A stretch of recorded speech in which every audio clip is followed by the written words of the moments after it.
ia ai le ngata fo ila ile na e tangata sa fai fiao fai mai sa fai fiao wo ta mi milo ma fai ti finga ile nga luenga le tua aya osofa'i ai le fili ka fili ai le wala o mailo lote le nga luenga le dei au tau whaafafonga le iai. I le teimi o lātou whaamtalanga ma lātou polka lambe, ai mai se fo i o mata upu e tala noa ina. Na tau i loa i le ina. I lau tau whai tau o le mai tau, whapena fo i o le whaatustusa ina o winga upu ma le whaawinga ina o upu e whaongai tangata nei. Ona i lola ia lea. O le matua ato, ngau i ele ise mea o iai te tono. E o lava se folo sanga, whaalea nganga, e lipiola. O foi i se folo sanga whaalea nganuu, e papai ai mamalu, wali poi ai lea tunu, e lipiola. Ai sea. E leo stangata na tāpena ma tōwhia, ma whao uina, i le ngaruenga. Ale fo la wo mai le nga luenga lea. Fasa la lau mo lau tu stala po i lato fo i lato independent podcasters. O mai foi. Nā tau te le ma fai lava. Ona au sia ia le tu langa alo ia, mana o mia, ma le tā ua. I le whaafonga, ma le whaamsinonga ale atunu. Le longa se me feo so fa ia Yesu e le lanu o le tangata. Pe fit i, pe fetau i, pe fetau i lumai nale po tua i. I o lale me tu lai mai. O mea o mai fai, ua mai mo le atunu, le lalolangi atoa, fōlinga ngutu upu e whaasoai, o mea wha fōlinga. Sau ai fo ina, na o mea wha vale valea, le wha vaina. Ata ngia i fo ina, o ai le tu o lo la lango iai. O ai tangata ia, ma upu fai o malo, ma vaenga fa au fai, e la lango iai la wali ia. Ai tā ua tele, le tala noa i issues ma mata upu, e au mai ai, le malama lama i loto tangata. Wa alana fai atu lau tala nina. Au tau whafonga iai. If you look at this, Samoa, to low level, a whaia iai se au balai ma whaia na suia le filosofia ma mafau whaunga. O taitai o le atunu, ai maise le tua ngai. Tula EPA and HRPP have spended so much time to complain, to nag, and point fingers, and criticize. No constructive criticism. Whafonga le le tala lale o te whaitua i nei. Ua matua tele le teimi o tuila e pala tau ia, ma lana vaenga. E alu i le teimi o le sue e masek. E alu le me ta o le, ba aipo fele lau whai le masai. E sa ili whaale tonu. E mai i tau upu, mamimilo upu, ona whaaleanga leo se wingo se mafau whaunga mata ngō fie na o mai. E whai mata i ala ma manuia ai le tō tele o le atunu, me ana e ta o le manuia. Sa ili ina manuia. Sa ili ina ia manuia, tangata uma ma tangata lau tele i tu atu le tala le ua whai. Nai lo o nai tamai, whainu mera o ni tangata e la lango mai. Now, as to the EPA and HRPP spending so much time nagging, complaining, and trying to justify excuses of their failure in the last elections. A whonga lei walanga le tātou mata upu le tātou talanoa, upu whai o malo, tātou talanoa foi.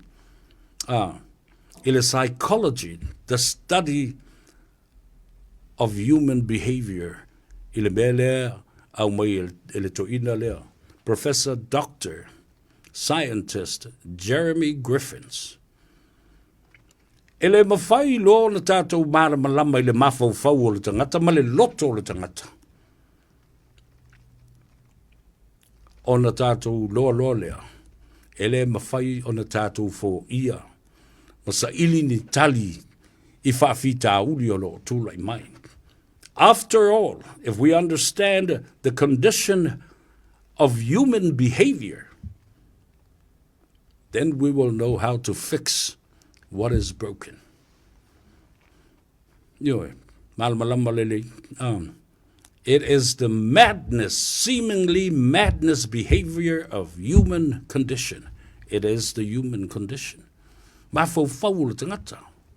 Olea, fia poto, fia poto, fia pule, fia pule, fia mawalunga, o ie siri atu, na ilo seisi poto I tu atu. Ma le poto o le atua. Renara, au te whai atu ai. E sa ili la wali ia, e wa ai po ani alo fanga, mani mea leanga na whai, wa mafua I o na lato ule to e tu malo. Now, the energy has been wasted all this time. Ai o maia, e maia e whaia ina. E o mai lava e whaia ina. O nei lofo I le ina, wa iai le suinga, o le mea wa tafe iai le au. Aisea, wa ese le mea angi iai le matangi. O a upo le atunu, e usi le pe au le matangi. O le mea angi iai le matangi, e usi iai le au. E usi le au I le matangi. Le ale matangi, o fina ngalo ma le tō whā mo moli o le atunu. O le ale au, o le pūlenga le nā. Pūlenga le nā. O le au, e whaalongo le matangi. O le matangi, o le tō whā mo moli o le atunu. Le ale me le ua, wawa I eisa mo. Le tō whā le atunu ua sui. Le ala le nā, o le sui fo I o pūlenga malo. Le au lea ua tāwhiloa. So you see the psychology of it. And it also reflects the reverse of psychology. Le se senga na le mea, o whelu wa I ai I le whaalongo ma ua a matona whaalongo longo ma mana ma lama le atunu. I mata upu nei. Wale o tala noa tu le mea lai o na umi ana wha. Tu la I pēr nei wha whita auti. O le umi la, o na whina upea le awali I nei. E sa ili ni masei mani wha le tonu mani alofanga. Excuses after excuses of why they've lost the two major general elections and then of course so many by-elections. Uma faigapaloka te tele lua. To e sau ma faigapaloka la iti e lua. Ea, e ka ea, koko le guku. Malisu. Isa awala, masenga ngana faingofie fo lere, the colloquial usage of the language. Colloquial usage of the language. The everyday language, the simplicity of using the language. O le faingofie ina, o le ngangana, pe fa pedetaria, pe fa sabo ina ia manino mamala malama au fala I le whaalongo male process ale tanata.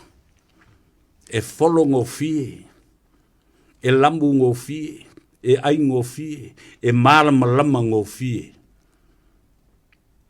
O na ala ia leo. O na whaafai ngofie leo mea I le whaafonga le atunu. O lo utau au whainga atoa la na. O le tau wha leanga, e winga I le tātou tūtou tasi le na whainei. A wai e ilisi mata upu te le lava I tu ato le mea lea. Ioen. O lo utau au whianga a tō le nā. O upu matala, o lo wha leanga I pēle malo I ta alolo, wha pēna fo I le tātou tūtou tasi.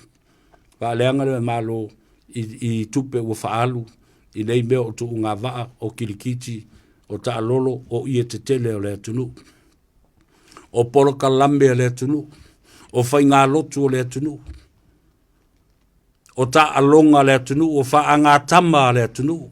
O faafiafiaga le atunu.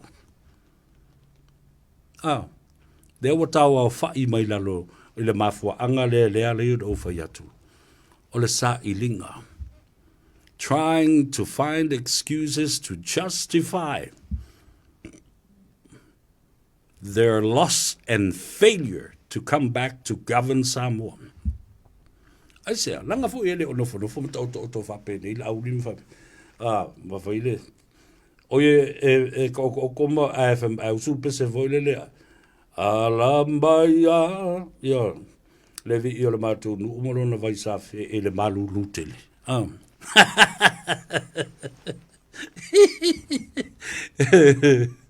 Ia, le nala, ia, lei no whai atu ai. Awa, o mea umai o lea sa ili e la wali ia. E tau mawhai e mo moli pea i loto tangata, talo whai a tia whau, talo whai a Samoa, talo whai i loto ma nganga, ma wha moe moenga o lea tunu ule nei.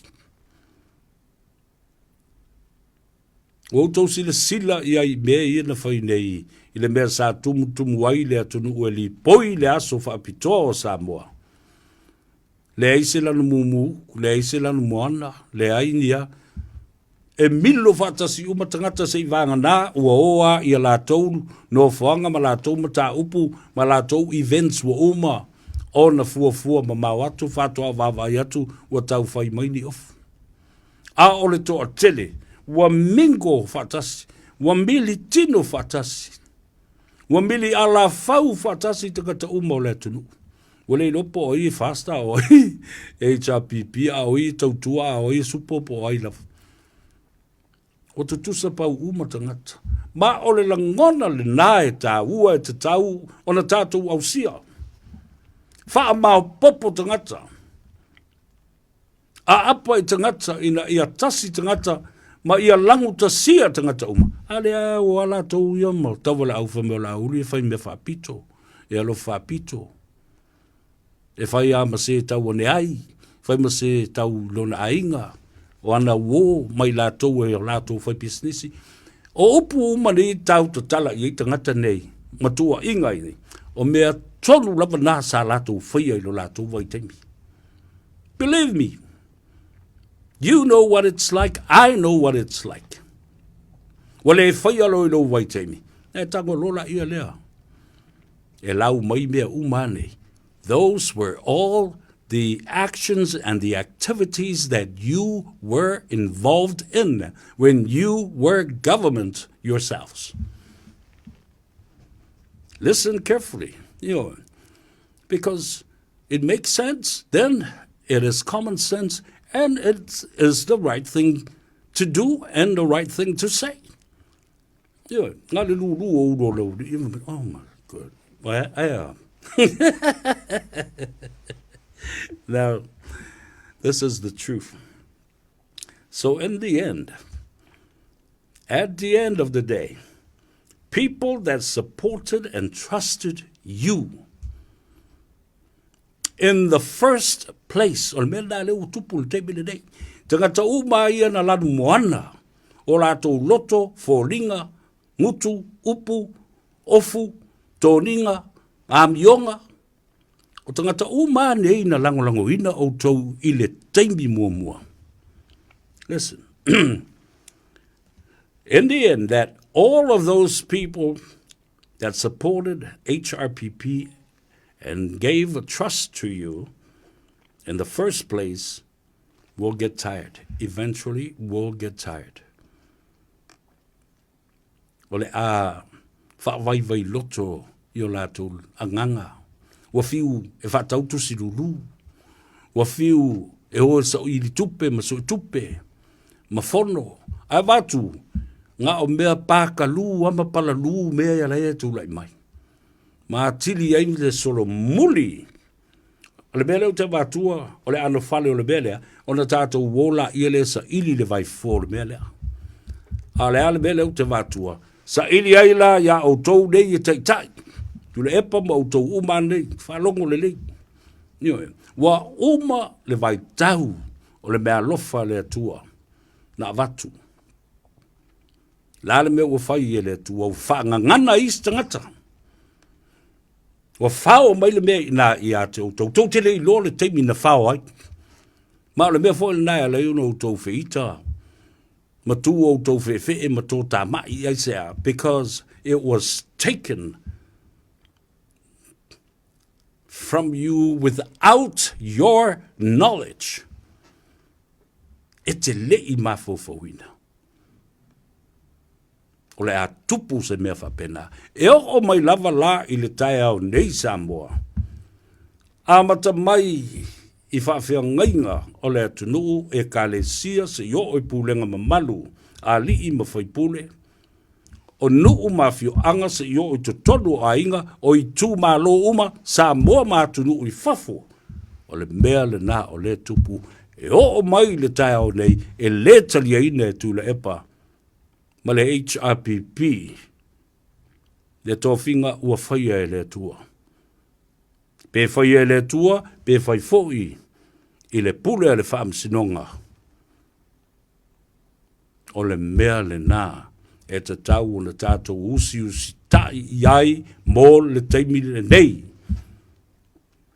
Mō ai, mō le manuia, o le atu nuu atoa. Ana whai lava iaisina, pito filo fa penei e tau ai tu le epa mato e foi mai e fai le fai ngā malo. E malo le lua afe lua sutas. I le paloto le lua afe lua sifuru. To e malo fo i fai ngā palota la iti. To e o mai le lua afe lua sifuru ma le lima. To e malo fo i. Aia, o mai i fai ngā palota, o le mea la vai tasi. La le na e tau pula ai le mata upu ya te uto. Wa te le la le ava noa. Wa leva le te tau na whai masui e loa. O le eskengi le bea lea na wā ili whonga tia i le wā. O le tama malona tua whawhine. Po o le tina fo i malana tama. Wa whapena lo unofu maftu na i. Ia le whea ngainga lea ma le mafutanga lea i le wā. Tulou tau langi whaaleanga nu, o tātou māsani ai. Ina ua vāle whangatia, sa utou whaafonga i ai, i la utala ma le tuk mumusu, ma le tuk alalo na watu, lau fionga le sa whaapito. O oe, o lo utua whine. O oe o le tinao le tunu, o la auli, o la utama. O la ua fionga le sa whaapito, o oe o le teine matua, o le tua whawhine matua, o la auli o lau tua ngani lai titi. Ewa ai le sa o mea umasa o whata oto atu e tusa ma whengai, a le mawhai na whafole wālea o le tama malona tua whine, po o le tina malana tama. Tau te wawa ai e o lava ina malepe, a le ana tau nuu. Ona ua le mawhai, ona usita ia, le tā ua o le upu le nae lolo iai, na o le lua matai tusi. Wha leo ngō fie o le upu, ma le spela ngō fie, ma le tau ngō fie. O le a, vi a o le vā. Le vā no nofo le nā le vā, o le tina malana tamba. O iei le mea ua vā ele whangatia. O le vā, o le teine matua malona tua ngane lai titi. E wha pale pale, e ono sai, e lava papale. E tu wāwa noa. E tala noa, e soa le pule, e peo na au mai e le tusi e le Isaia. O mea Isaia. O longo atu e le atua, Isaia alu e whailo nu. Te lo fia ia o kou. O mai se tātou tutu e soa le pule. Come and then stand, and let's reason. Stand to reason. Lalme utupu. O au mai le upu tā ua whaaleanga nu. I le mata upu sili. E tala noa ai i le soa ina o le pule. Wha soa le pule. Tufa le tātou pule. Aua nei pule tō tasis tangata. Au ane ia te utou le pule ma o le pule ato toa, e le ato toa.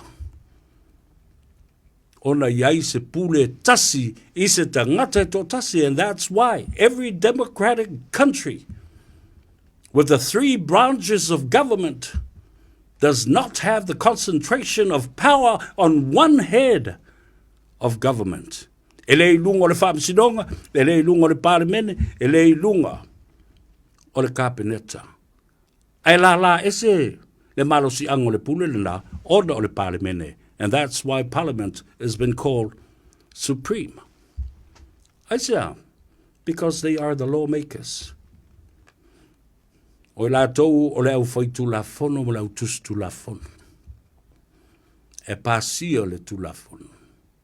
O la tou foi, a mana na o, e ta lepe ma wha leo ngā ina le tu la fono, o I la tou nai fai.